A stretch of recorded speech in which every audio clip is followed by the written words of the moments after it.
أعوذ بالله من الشيطان الرجيم.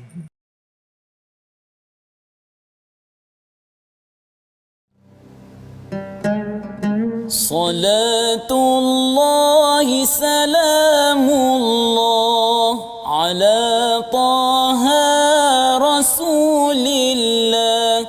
صلاة الله سلام الله على ياسين حبيب الله. Assalamualaikum warahmatullahi wabarakatuh. Alhamdulillahirabbil alamin wassalatu wassalamu ala asyrafil anbiya'i wal mursalin sayyidina Muhammadin wa ala alihi wa ashabihi ajma'in, amma ba'd. Apa khabar tuan-tuan puan-puan yang dirahmati Allah sekalian? Mudah-mudahan semuanya berada dalam keadaan yang sihat sejahtera, masih bersemangat dalam pengajian kita dalam program My Hadis Time Rasulullah Suri Teladan. Baik, seperti biasa dalam perbincangan hadis kita pada hari ini, saya akan mulakan dengan satu hadis yang mana Rasulullah sallallahu alaihi wasallam menyebutkan, man shalla alayya salatan sallallahu alaihi biha ashran. Barang siapa yang berselawat ke atasku sekali, maka Allah Ta'ala akan berselawat ataupun menyampaikan selawat doanya ke atas orang yang mengucapkan selawat tersebut sebanyak 10 kali.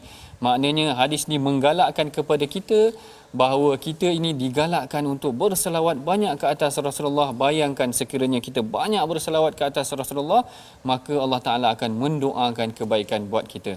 Baik, seperti biasa bersama dengan saya pada setiap hari teman bincangan saya, siapa lagi kalau bukan Ustaz Husaini. Alhamdulillah. Apa khabar doktor? Sihat alhamdulillah. Doktor macam terkedua nampaknya. Saya dengar tadi Ustaz Husaini tarik sedap sangat. Saya ingat doktor nak sambung tadi. Okey, tak boleh. Sebab kalau saya tarik nanti tak jadi Ustaz Husaini. Baik, seperti biasa sebelum kita memulakan ataupun membaca hadis yang akan kita bincangkan pada hari ini, kita akan tengok dahulu apakah isi kandung Al-Quran yang akan kita teroka pada hari ini melalui hadis Nabi. Seperti biasa, ayat Al-Quran yang akan dibincangkan pada hari ini akan dibacakan dahulu oleh Ustaz Husaini kita, dan saya dengan ini mempersilakan. Sila Ustaz. Terima kasih doktor. InsyaAllah tuan-tuan dan puan-puan, jom kita sama-sama buka mushaf surah Al-Baqarah muka surat 32 ayat yang ke-204 insya-Allah. A'udzubillahi minasyaitanir وَمِنَ النَّاسِ مَن يُعْجِبُكَ قَوْلُهُ فِي الْحَيَاةِ الدُّنْيَا وَيُشْهِدُ اللَّهَ عَلَى مَا فِي قَلْبِهِ وَهُوَ أَلَدُّ الْخِصَامِ.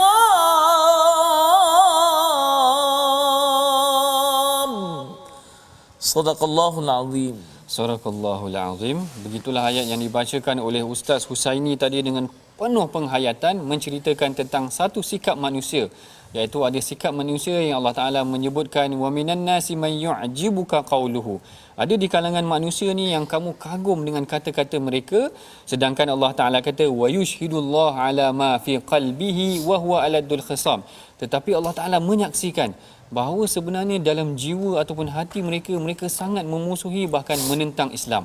Menurut sebahagian mufassir seperti Al-Imam Ibn Kathir menceritakan bahawa ayat ini diturunkan ke atas kaum munafik yang mana kata-kata mereka seakan-akan baik sahaja, tetapi sebenarnya mereka membenci orang Islam.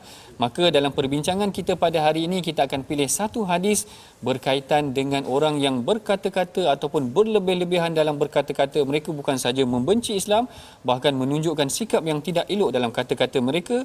Mari sama-sama tuan-tuan kita perhatikan hadis ini diriwayatkan oleh Sayyidatina Aisyah yang menyebutkan an Aisyah radhiyallahu taala anha anin Nabi sallallahu alaihi wasallam qala inna abghadar rijal ila Allah aladul khasim, iaitu maksudnya daripada Sayyidatina Aisyah radhiyallahu taala anha daripada Nabi sallallahu alaihi wasallam baginda bersabda, sesungguhnya orang yang paling dibenci oleh Allah ialah orang yang melampau dalam berbalah.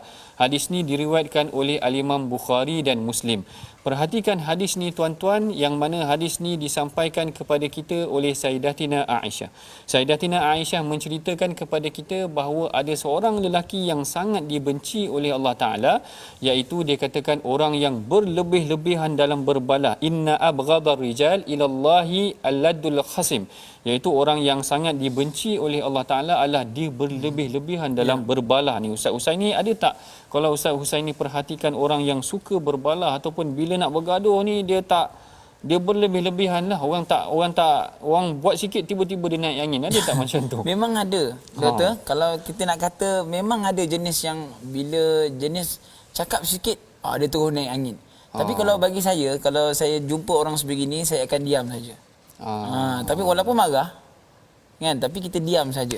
Sebab apa kata Nabi SAW, orang yang paling kuat itu bukanlah paling kuat fizikalnya, tapi adalah orang yang paling kuat menahan amarah dia. Masya-Allah. Yang tu adalah satu reaksi yang sangat baik ataupun respon yang lontaran yang sangat baik oleh Ustaz Husaini apabila kita berdepan dengan kumpulan yang sebegini, yang aladul khisam, iaitu aladul khasim ni, iaitu orang yang cepat sangat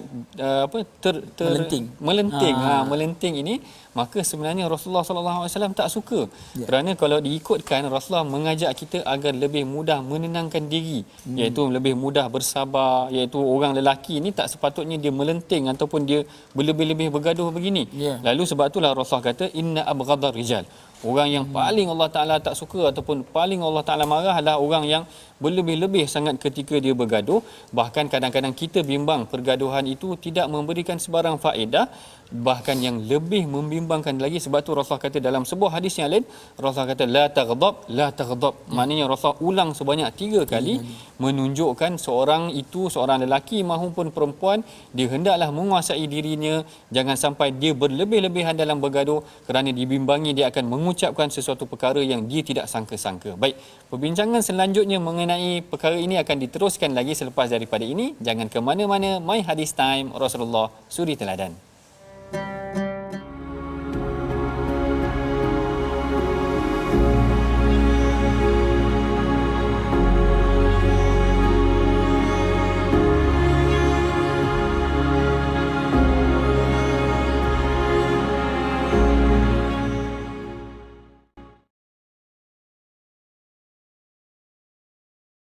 Alhamdulillah, bertemu kita lagi dalam perbincangan mengenai hadis tentang orang yang suka bergaduh, yang Rasulullah sebutkan sebagai aladul khasim, ataupun dalam Quran Allah Ta'ala menyebutkan aladul khisam, orang yang suka bergaduh ni ataupun orang yang membenci ni tadi.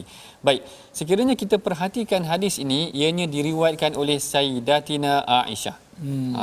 Kalau Ustaz Husaini masih lagi ingat, sebenarnya dia sama macam Sayyidina Abu Hurairah, iaitu perawi yang banyak meriwayatkan hadis, dan kita pernah ulang dah mengenai Sayyidatina Aisyah. Apa yang Ustaz Husaini ingat tentang Sayyidatina Aisyah kita ni? Dia disebabkan Sayyidatina Aisyah radhiyallahu anha ini adalah orang yang banyak juga meriwayatkan hadis, dan ada hadis-hadis yang diriwayatkan oleh Sayyidatina Aisyah yang tidak diriwayatkan oleh sahabat yang lain. Betul. Sebab apa, doktor? Betul. Mungkin sebab ialah rapatnya isteri Nabi kan, dia duduk sebumbung dengan Nabi. Mungkin ada hadis-hadis yang diketahui oleh Sayyidatina Aisyah radhiyallahu anha. Betul. Apa yang diucapkan oleh Ustaz Husaini itu adalah menceritakan tentang terdapat banyak hadis sebenarnya yang mana tidak diketahui oleh sahabat yang lain melainkan Sayyidatina Aisyah, kerana beliau adalah seorang isteri baginda yang duduk dengan baginda. Maknanya apa yang tidak diketahui oleh orang lain tentang tingkah laku Rasulullah di rumah, Rasulullah rajin qiyamul lail, Rasulullah rajin beribadah dan sebagainya, semua ini kebanyakannya kalau kita perhatikan hadis-hadis tersebut diriwayatkan oleh Sayyidatina Aisyah. Tapi ada satu juga peristiwa ataupun insiden yang menarik yang kita ingin kongsikan kepada tuan-tuan pada hari ini. Mari sama-sama kita perhatikan dalam slide kita mengenai tokoh perawi kita pada hari ini, iaitu Sayyidatina Aisyah, iaitu Jibril alaihi salam pernah menyampaikan salam kepada beliau. Nabi SAW bersabda, "Wahai Aisyah, di sini ada Jibril. Jibril menyampaikan salam kepada kamu. Lalu Aisyah membalas, wa alaihi salam wa rahmatullahi wa barakatuh. Kamu dapat melihat apa yang aku tidak dapat melihat. Pada hakikatnya sebenarnya kalau tak silap saya Ustaz Husain ni masih ingat kisah ni saya pernah sampaikan juga kepada tuan-tuan yang berada di rumah. Cuma kita datangkan pada tuan-tuan hari ini tentang dialog yang disebutkan sendiri betul. di antara Rasulullah dengan Sayyidatina Aisyah. Dan ada seorang lagi, kalau Ustaz Husain ni ingat, isteri Nabi juga yang pernah diberikan salam ataupun disampaikan salam. Siapa dia Ustaz Husain? Sayyidatina Khadijah. Maknanya dua orang isteri ni ada kelebihan daripada Allah Ta'ala, yang mana Sayyidina Jibril pernah menyampaikan salam juga kepada Sayyidatina Khadijah. Baik, yang ni mengenai dua orang wanita ataupun wanita yang sangat dicintai oleh Rasulullah, Sayyidatina Aisyah, begitu juga dengan Sayyidatina Khadijah. Baik, kita kembali pada topik perbincangan kita pada hari ini, iaitu mengenai tentang berkasar dalam perbalahan, iaitu orang yang bermulut manis tetapi hatinya seperti membenci dan sebagainya. Sekiranya kita perhatikan hadis ini, dia sangat berkaitan dengan ayat yang dibacakan oleh Ustaz Husaini tadi, yang menyebutkan Allah Ta'ala kata, orang ada terdapat di kalangan kamu orang yang mulut mereka yu'jibuka qawluhu. Mulutnya bila kita dengar cakap macam elok sahaja ataupun mengkagumkan kamu, tetapi Allah Ta'ala kata wa yushhidullaha ala ma fi qalbihi wa huwa aladul khisam. Tetapi sebenarnya Allah Ta'ala menyaksikan dalam jiwanya ada kebencian. Menurut Mula Ali Al-Qari, salah seorang tokoh yang mengulas tentang hadis, menyebutkan bahawa pada hakikatnya ayat ini sebenarnya diturunkan kepada Al-Akhnas bin Syarik. Al-Akhnas bin Syarik ini adalah seorang munafik ataupun seorang kafir sebenarnya, orang yang sangat memusuhi Islam. Dia bermulut manis di hadapan Rasulullah, dan bahkan di dalam hadis menyebutkan rupanya adalah rupawan, maknanya orang yang handsome dan sebagainya, tetapi di belakang Rasulullah dia sangat memusuhi Rasulullah, bahkan dia pernah merosakkan tanaman orang-orang Islam. Yang inilah barangkali yang disebutkan oleh Allah Ta'ala di dalam Al-Quran, manakala dalam hadis diperincikan lagi yang mana Rasulullah melarang orang Islam sendiri. Kalau tadi tak apalah golongan orang kafir ataupun munafik, tetapi Muslim sendiri jangan begitu. Maknanya Muslim sendiri tak boleh berlebih-lebihan dalam bergaduh, kerana dalam sebuah hadis yang lain Rasulullah SAW menyebutkan juga, Rasulullah berkata, Rasulullah bersabda, Rasulullah kata, abghadakum ilayya wa ab'adakum minni majlisan yaumal qiyamah ar-sarsarun wal mutasyaddiqun wal mutafaihiqun. Rasulullah kata ada tiga golongan yang akan Allah Ta'ala jauhkan diri mereka daripada aku nanti pada hari kiamat, iaitu golongan sarsarun. Ustaz saya ni tahu sarsarun ni orang yang yuksirul kalam, maknanya orang yang suka cakap banyak cakap, macam lebih-lebih meninggikan diri bercakap macam dia best lah. Macam tu istilah dia, macam dia best.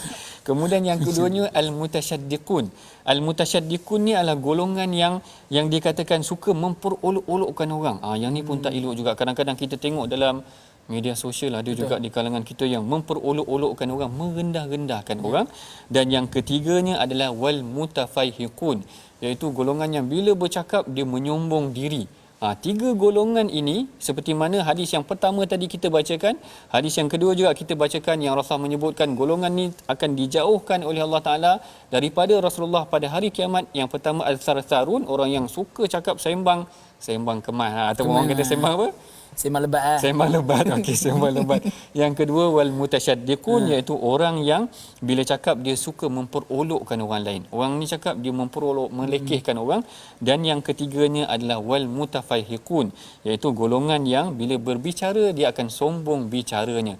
Jadi tiga golongan ini jangan kita jadi daripada kalangan tiga golongan ini walaupun dalam media sosial. Sebab yang saya perhatikan kadang-kadang hari ini orang banyak bercakap lebih-lebih dalam media sosial, sebenarnya tak elok. Yang ni perbincangan lanjut mengenai tentang perkara ini kita akan sambung selepas daripada ini. Jangan ke mana-mana. My Hadis Time, Rasulullah Suri Teladan.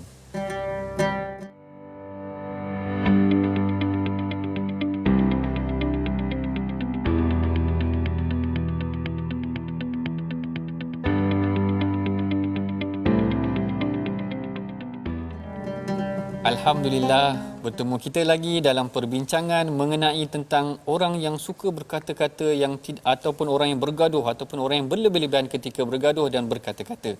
Itu dalam hadis yang pertama kita menyebutkan tentang orang yang paling dibenci oleh Allah Taala adalah orang yang alad dal khasim ataupun orang yang berlebih-lebihan ketika bergaduh. Yang keduanya adalah hadis yang juga kita bacakan tentang 3 golongan yang akan dijauhkan daripada Rasulullah nanti di hari kiamat, iaitu ar-sarsarun, orang yang bila bercakap dia bercakap berlebih-lebihan, ataupun Ustaz Husaini kata tadi sembang lebat. Sembang lebat. Yang keduanya wal mutasyaddiqun, iaitu orang yang memperolok-olokkan orang lain, dia mengejek orang lain ataupun dia mengenakan orang lain. Dan yang ketiga wal mutafahhikun, orang yang bila cakap dia meninggi diri, dia sombong. Jadi kalau situasi hari ni agak-agak Ustaz ni ada ke golongan yang macam ni? Dia ada, memang ada jenis. Dia memang ada jenis orang yang sembang lebat. Mana betul lah hadis Rasulullah cakap valid betul. Sampai hari ni. Valid sampai hari ni. Sebab apa? Tuan-tuan dan puan-puan, kalau kita tengok keadaan sekeliling kita, orang yang sembang lebat ini dia selalu post kat Facebook. Post dekat media sosial macam-macam kan. Tapi hakikatnya benda tu semua tak ada. Allah. Ataupun benda tu semuanya dia nak merasakan dirinya dipandang tinggi oleh manusia sekeliling. Ya, kalau kita nak cakap sembang lebat, yang kata memperolok-olokkan pun ada, doktor. Ya, nak mengatakan yang orang ni tak ada, aku ada. Dioloknya orang tu. Orang kata contoh cacat kan. Kurang upaya. Diolok-oloknya kawan tu kan. Jadi apa benda yang segala nikmat yang ada pada kita tu, dia kata aku ni cukup sempurna kan. Semua yang aku ada kan. Cuma dia tak ada apa-apa. Maknanya dia olok, walaupun tak olok sebenarnya dia dalam terang-terangan dalam hati dia kata. Ini kan. Maknanya sangat valid apa yang diungkapkan oleh Rasulullah. 3 golongan tadi kita ulang balik 3 golongan tadi, agak menarik istilah yang disebutkan oleh Rasulullah. Yang pertama sarsarun, orang yang sembang lebat orang yang sembang lebat. Yang kedua wal mutasyaddiqun. Wal mutasyaddiqun ni adalah golongan yang bila cakap dia memperolokkan orang, merendahkan orang lain, macam dia lebih tinggi, gambaran-gambaran yang sedemikian. Dan yang ketiga wal mutafahhikun, golongan yang sombong. Saya nak tanya Ustaz Husaini tentang 3 golongan ni. Biasanya apa punca dia jadi macam tu? Dia nak cakap lebih-lebih, sembang lebat, sembang sampai terbang orang kata macam tu. Macam mana Ustaz Husaini? Baik, yang pertamanya kalau ikut kaedah psikologinya. Ada psikologi. Okay, ada belajar dulu sikit lah kan. Dia kalau ikut kaedah psikologinya, orang yang bercakap lebat, suka memperolok-olokkan orang lain, suka bercakap meninggi diri, dia sebenarnya dia berasa insecure. Dia berasa insecure dengan keadaan sekeliling, yang mengatakan kalaulah aku tak buat begini, orang akan pandang aku begini. Maksud dia lah, contohnya kalaulah aku tak buat orang ni begini, orang tak nak kawan dengan aku. Kalau aku buat begini, maknanya aku ni tidak akan dikenali oleh orang lain. Jadi benda-benda macam ni tanpa sedari, benda macam tu akan buat orang lain sekeliling makin lama makin annoyed. Sakit hati dengan dengan si pelaku tersebut. Maknanya sebenarnya orang yang bercakap hebat sangat ni sebenarnya dia rasa diri dia sendiri tak selamat, tak secure macam tu, insecure macam tu. Dia rasa tak selamat. Tak selamat. Baik. Yang ni satu perbincangan yang menarik juga, tapi disebabkan kita kesuntukan masa tuan-tuan puan-puan yang dirahmati Allah, mari kita sama-sama perhatikan pengajaran dan resolusi yang kita belajar daripada hadis dalam sesi kita yang ringkas ini. Yang pertama, kita hendaklah menjauhkan diri kita daripada sifat munafik, maknanya bercakap tapi sebenarnya kita tidak buat ataupun kita membenci orang tersebut. Mulut saja manis tetapi hati membenci. Yang kedua, jangan melampau dalam berbalah sehingga menghina dan menfitnah. Yang ni juga kita sebutkan dalam hadis tu tadi, merendahkan orang lain, memperolokkan orang lain dan sebagainya. Dan yang ketiga, berusaha menjadi pendukung buat perjuangan Islam. Yang ini adalah ambil daripada hadis yang kita baca daripada perawi itu tadi, iaitu Sayyidatina Aisyah adalah orang yang banyak juga mendukung perjuangan Islam. Baik, kita telah pun hampir sampai kepada penghujung rancangan. Seperti biasa, saya menyeru kepada tuan-tuan, puan-puan yang dirahmati Allah, marilah kita sama-sama menyumbang kepada tabung gerakan Al-Quran. Mudah-mudahan sumbangan tuan-tuan akan dirahmati Allah dan diberkati oleh Allah Ta'ala untuk kita memperkasakan program pengajian Quran dan hadis kita. Seperti biasa, bagi mengakhiri pengajian kita pada hari ini, marilah kita sama-sama mengangkat tangan berdoa. Mudah-mudahan majlis kita dirahmati Allah. Saya persilakan Ustaz Husaini untuk memimpin bacaan doa. Terima kasih Dr. InsyaAllah tuan-tuan dan puan-puan, sama-sama kita angkat tangan berdoa mohon kepada Allah Subhanahu wa taala dijauhkan daripada segala perkara yang buruk, yang teruk. Mudah-mudahan Allah jaga kita, keluarga kita dan kesemua insya-Allah. Bismillahirrahmanirrahim. Alhamdulillahi rabbil alamin wassalatu wassalamu ala asyrafil anbiya'i wal mursalin wa ala alihi wa sahbihi ajma'in. Ya Allah, ya Tuhan kami memohon padamu ya Allah, jauhkanlah kami daripada sifat memperolok-olokkan orang ya Allah. Jauhkanlah kami daripada bersifat meninggi diri, sombong ya Allah.